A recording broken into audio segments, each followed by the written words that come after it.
Danny Flexon here at the Peacock Gym with its patriarch, I guess you'd say, Martin Bowers, and also trainer of heavyweight sensation, Daniel Dubois. How you doing? And just tell us why we're here today for this workout, number of your fighters involved. Today, Dan, we're here obviously to promote the show on the 21st, which Daniel's on, but fortunately we've got five fighters in total on that. We've got Denzel Bentley on that, we've got Louis Lynn, we've got, I can't see him at the moment, but Chris Balk. Yeah, it's a great show. How great is it to have someone like Jamie Branch? Jamie Branch, yeah, who's hovering behind me. How great is it to have someone like Daniel come through, not just for his own talent, but in inspiring other guys to join the gym and to carry on the tradition? Oh, well, obviously Dan's a big figure and he's making a loud noise in the boxing world, so yeah, he's a great figurehead for us at the moment. How old was Dan when you first met him, and what were your first impressions of him? As I've said before, the first time I see Danny was about 6. He came in the gym, but if I put my hand on my heart, I can't really remember him. And then he went away, and fortunately he boxed for a couple of other good clubs. He boxed for Dale Youth, I think he boxed for Repton, and he boxed for Fisher. So he made a bit of his name for himself there. And then he joined the GB squad, and then he come back and helped us out with Oliver McKenzie, getting ready for his world title fight. And then I noticed him, more so than when he was 6. What was the impression of him when he came back that time? Did you think straight away this guy's going to go really far? I mean, just for his general physical dimensions, if nothing else. Yeah, but not just his physical attributes. His boxing brain was very good, and he had good balance, and he'd give all good work. And obviously, it made us look. How hard is it now that he's at the level he is to get sparring for him? Is it difficult that people, he's blasting people out quickly or giving them a bit of a going over? I think all heavyweights are hard to get sparring for because there's not loads of them about, like quality ones.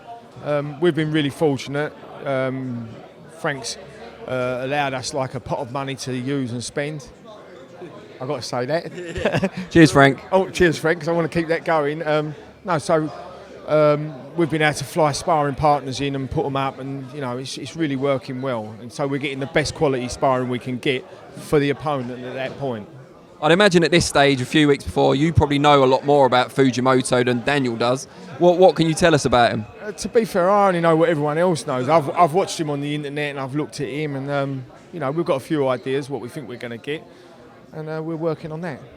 Is that going to be the plan for 2020? Do you think? I know Frank talks about how close Daniel is to a world title, but from a trainer's point of view, is it more about him learning against different styles of opponent? Yeah, definitely. We've been fortunate. We've had some tall guys, and obviously now we've got a short guy, so we've had a couple of different sorts of styles, and hopefully we can keep getting that, because we don't know who's out there in the world getting ready for these sort of fights at the moment. I mean, all our focus is on Dan and what Dan's doing. But somewhere in the world, in another gym, there's going to be someone else getting ready who we don't know about. So, if we can keep getting good quality sparring and learning as much as we can about the opposition that's out there, it's all good. When you see some of these comments, they're not all from Frank, by the way, so you don't want that pot of money drying up. But when you see, he's in the world top 5 now, he's, ready for a world title shot within a year, do you kind of want to pump the brakes a little bit from a trainer's perspective? Say, I want him to learn as much as possible? Because once you're there, it's hard to go back. To be fair, Dan, I don't really take too much notice of that. All I do is concentrate on the work that we're doing, the job in hand, who we're going to fight, hoping that stays on track and we fight the person that we're getting ready for, because, with heavyweights, it can change. We could be getting ready for Fujimoto and that could fall out of bed. So all I'm trying to do is focus on the person that we're fighting and keeping fingers crossed that happens, because, like I said, with heavyweights, something could happen in the gym. It could change, but if it does, we're in a good enough position to sort of be able to get other people in.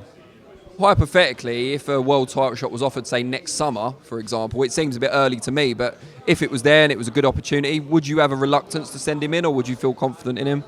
Like everything, boxing's about timing, and you wouldn't want to chuck Dan in, to kamikaze him. I think we've got the real deal there, and I think if we're patient and we take our time and we do it right, I think we'll be okay. But I wouldn't be saying, we'll just do this or that, because I don't know who you're talking about in fighting.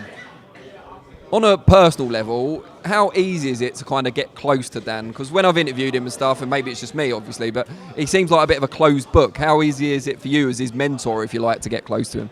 To be fair, in the gym, he's a real nice kid, and he gets on really well with the other boys around him. But he's not he's not an extrovert. He's a bit of an introvert, and he likes what he likes, and he knows what he likes. He's just, he's happy around all the boys in the gym. He's got a real nice squad round him. We've got some big personalities in that squad, and we've got some other boys a bit like Dan. So we've got a really good mix, and we're lucky. Is he the sort of kid where when he's out the gym or something comes up, a problem or whatever, will he call you up outside the gym and kind of get your advice and that? Or because he's got his dad obviously very close as well. Well, to be fair, he's got a great family unit. He doesn't have any problems outside the gym. If he does, his dad would deal with them. We've not come across that. He's not that sort of boy. I suppose the key question, your view, the person who sees him up close more than anyone, how far can he go? Well, obviously we believe he can go all the way. Frank believes he can go all the way. BT believes he can go all the way. I'm sure you believe he can go all the way. So, we can't all be wrong. Well, I don't know. I've been wrong enough times in the past, I'm not going to rule it out. But yeah, he certainly seems to have all the tools. No, he's got all the qualities, he's got all the attributes. Like I said, he's got a great family unit behind him. And I know I always say that, but he has. They're boxing people, they want it for him.